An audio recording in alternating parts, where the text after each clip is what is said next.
ఆంధ్రప్రదేశ్ ముఖ్యమంత్రి ఇవాళ కూడా ఢిల్లీలోనే ఉన్నారు. రాత్రి కేంద్ర హోంమంత్రి అమిత్ షాతో భేటీ అయిన చంద్రబాబు ఇవాళ కూడా పలువురు కేంద్ర పెద్దలను కలిసే అవకాశం ఉంది. మరోవైపు ఢిల్లీలో ఏపీ సీఎం అధికారిక నివాసం మారింది. ఇప్పటి వరకు అశోక రోడ్డులో కొనసాగింది. ఇకపై జన్పద్ 1కి మారింది. దీంతో ఇవాళ చంద్రబాబు తన అధికారిక నివాసంలో పూజలు నిర్వహించనున్నారు. కేంద్ర పెద్దల అపాయింట్మెంట్ కుదిరితే వారితో భేటీ అవుతారు, లేదంటే విజయవాడకు బయలుదేరనున్నారు. ఇక నిన్న కేంద్ర హోంమంత్రి అమిత్ షాతో భేటీ అయిన చంద్రబాబు కేంద్ర బడ్జెట్లో ఏపీకి ప్రత్యేక సాయం చేయాలని కోరారు. ఆర్థిక సంక్షోభం నుంచి ఏపీ గట్టెక్కడానికి సాయం చేయాలని విన్నవించారు. విభజన చట్టంలో పేర్కొన్న అంశాలను వేగంగా పరిష్కరించడంతో పాటు అమరావతి, పోలవరం ప్రాజెక్టుల నిర్మాణానికి కేంద్రం ప్రత్యేక శ్రద్ధ చూపి నిధులు కేటాయించాలని విజ్ఞప్తి చేశారు. ఆంధ్రప్రదేశ్ పునర్నిర్మాణాన్ని దృష్టిలో ఉంచుకుని రాష్ట్ర ప్రజలు ఎన్డీఏ కూటమికి ఘన విజయం చేకూర్చినందున వారి ఆకాంక్షలు నెరవేర్చేలా బడ్జెట్లో కేటాయింపులు జరపాలని కోరారు. తాము కలిసికట్టుగా రాష్ట్ర ప్రజల ఆకాంక్షలు నెరవేరుస్తామని ముఖ్యమంత్రి చంద్రబాబు అమిత్ షాతో భేటీ అనంతరం ట్వీట్ చేశారు. గత 5 ఏళ్లలో ఆంధ్రప్రదేశ్ దెబ్బతిన్న వైనం, రాష్ట్రంలో తలెత్తిన విధ్వంసక పరిస్థితుల గురించి తెలియజేయడానికి హోంమంత్రి అమిత్ షాను కలిశారని తెలిపారు.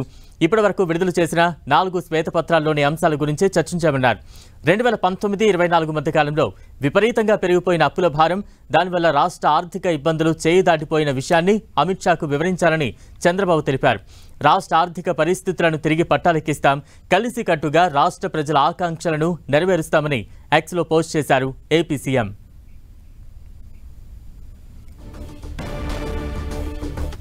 చంద్రబాబు ఢిల్లీ పర్యటనకు సంబంధించి తాజా అప్డేట్స్ అందించేందుకు మా ప్రతినిధి గోపి సిద్ధంగా ఉన్నారు. గోపి,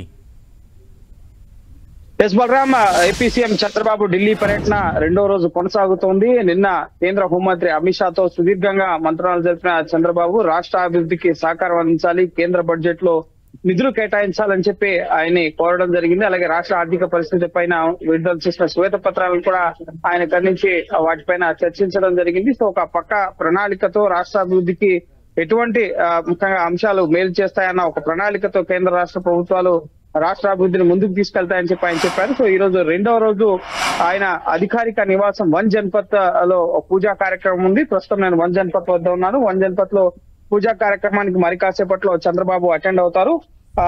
ముఖ్యంగా ప్రతి రాష్ట్ర ముఖ్యమంత్రికి కూడా ఢిల్లీలో అధికారిక నివాసాన్ని కేంద్ర ప్రభుత్వం కేటాయిస్తుంది. అందులో భాగంగా గతంలో ఈ నివాసంలో వైఎస్ జగన్మోహన్ రెడ్డి ముఖ్యమంత్రిగా ఉన్నప్పుడు ఆయన ముఖ్యంగా అధికారిక నివాసంగా ఈ 1 జన్పత్ ఉంది. అంతకుముందు ఏపీ ముఖ్యమంత్రిగా చంద్రబాబు ఉన్నప్పుడు కూడా ఇదే నివాసం ఆయన ఉండేవారు. సో ఇప్పుడు పూజా కార్యక్రమాలు ప్రస్తుతం లోపల ప్రారంభం కాబోతున్నాయి. మరి కాసేపట్లోనే చంద్రబాబు ఇక్కడికి చేరుకోబోతున్నారు. ఈ అధికారిక నివాసం నుంచే ఢిల్లీలో కార్యకలాపాలు అనేవి నిర్వహించబోతున్నారు. ప్రస్తుతం ఇప్పటి వరకు ముఖ్యమంత్రి అయిన తర్వాత 2 సార్లు ఢిల్లీ వచ్చినా కూడా అశోక రోడ్ 50 గతంలో గల్లా జయదేవ్ ఎంపీ గా ఉండేవారు. సో ఆయన కేటాయించిన నివాసంలోనే ప్రస్తుతం ఆయన అధికారిక కార్యకలాపాలన్నీ కూడా ఢిల్లీ వేదికగా ఆయన నిర్వహిస్తున్నారు. సో ప్రస్తుతం ఈ 1 జన్పత్ భవనం సిద్ధమైంది కాబట్టి సో ఇక్కడ పూజా కార్యక్రమాలు ఈ రోజు తొలి ఏకాదశి, సో మంచి రోజు. సో అందులో భాగంగానే పూజా కార్యక్రమాలు నిర్వహించి ఇక తదుపరి ఇక్కడ కార్యక్రమాలు పూర్తయిన తర్వాత ఆయన ఇక్కడి నుంచి ముఖ్యంగా విజయవాడ బయలుదేరి రాబోతున్నారు. సో